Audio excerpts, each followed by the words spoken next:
Hello friends, welcome to Krishna's Kanvas.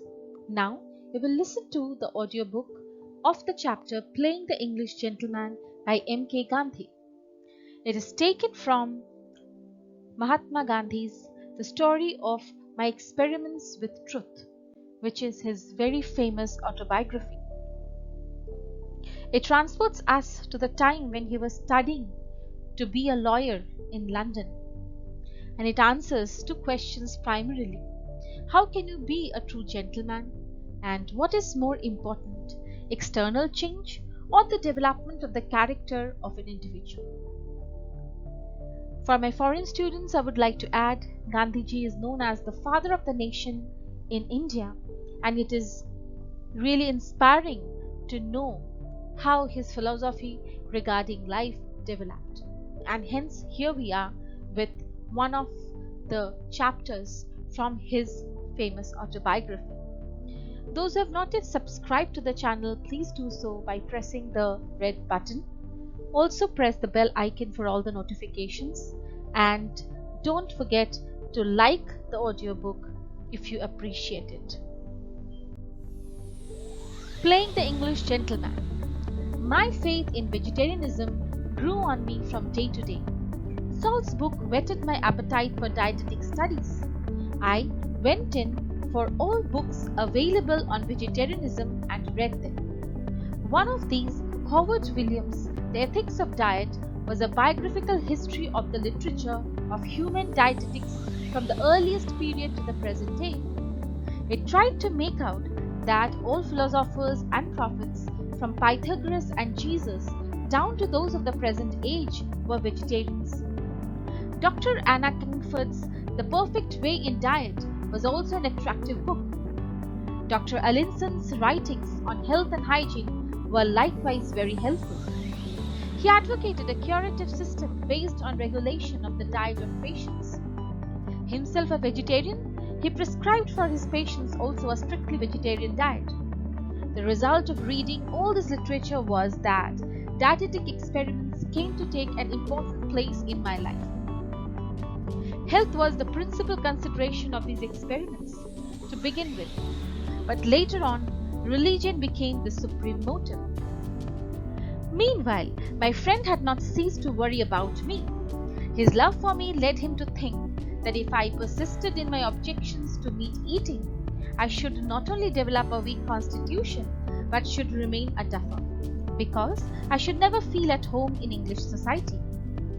When he came to know that I had begun to interest myself in books on vegetarianism, he was afraid lest these studies should muddle my head, that I should fritter my life away in experiments, forgetting my own work, and become a crank. He therefore made one last effort to reform me.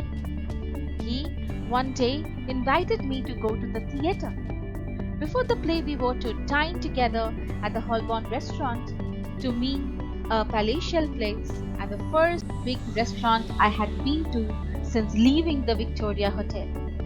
The stay at the hotel had scarcely been a helpful experience, for I had not lived there with my wits about me. The friend had planned to take me to this restaurant, evidently imagining that modesty would forbid any questions, and it was a very big company of diners, in the midst of which my friend and I sat sharing a table between us. The first course was soup. I wondered what it might be made of, but durst not ask the friend about it. I therefore summoned the waiter. My friend saw the movement and sternly asked across the table what was the matter. With considerable hesitation, I told him that I wanted to inquire if the soup was a vegetable soup. "You are too clumsy for decent society," he passionately exclaimed. "If you cannot behave yourself, you had better go. Feed in some other restaurant and await me outside." This delighted me. Out I went. There was a vegetarian restaurant close by, but it was closed, so I went without food that night. I accompanied my friend to the theatre, but he never said a word about the scene I had created. On my part, of course, there was nothing to say. That was the last friendly tussle we had. It did not affect our relations in the least. I could see and appreciate the love by which all my friends' efforts were actuated, and my respect for him was all the greater on account of our differences in thought and action. But I decided that I should put him at ease, that I should assure him that I would be clumsy no more, but try to become polished and make up for my vegetarianism by cultivating other accomplishments which fitted one for polite society. And for this purpose, I undertook the all too impossible task of becoming an English gentleman. The clothes after the Bombay cut that I was wearing were, I thought, unsuitable for English society, and I got new ones at the Army and Navy stores. I also went in for a chimney pot hat costing 19 shillings, an excessive price in those days. Not content with this, I wasted £10 on an evening suit made in Bond Street, the centre of fashionable life in London, and got my good and noble-hearted brother to send me a double-watch chain of gold. It was not correct to wear a ready-made tie, and I learned the art of tying one for myself.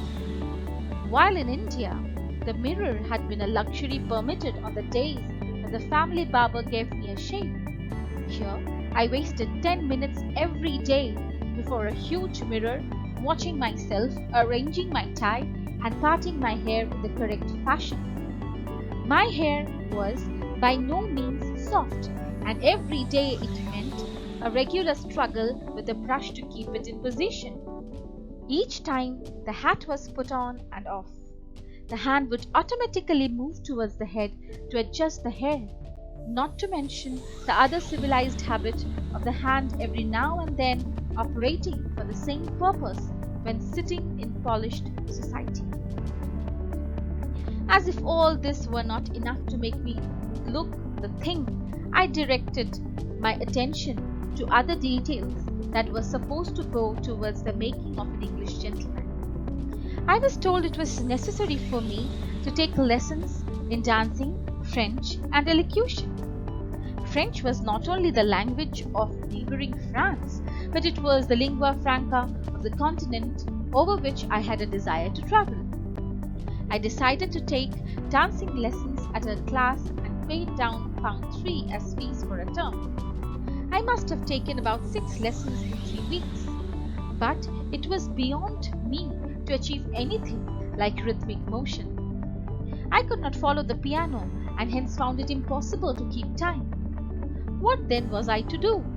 The recluse in the fable kept a cat to keep off the rats, and then a cow to feed the cat with milk, and a man to keep the cow, and so on. My ambitions also grew like the family of the recluse.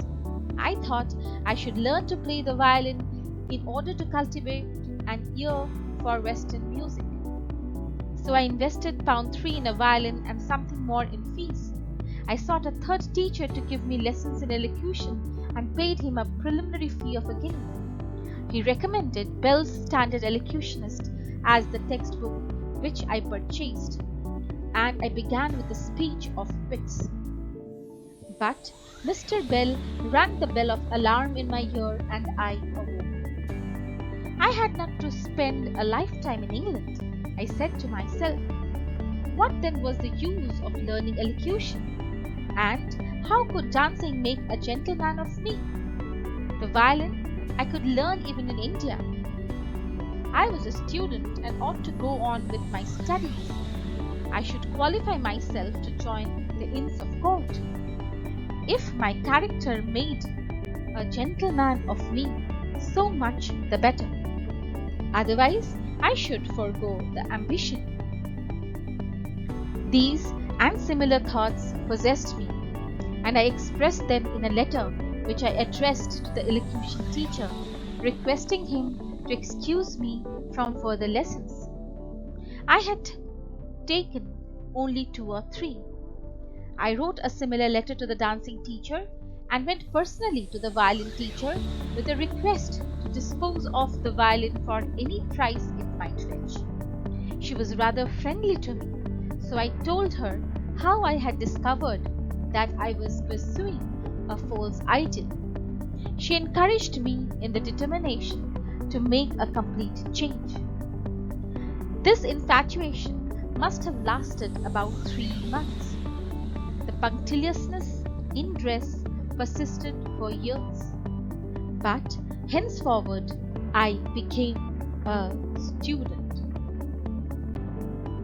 Thank you. And don't forget to subscribe to the channel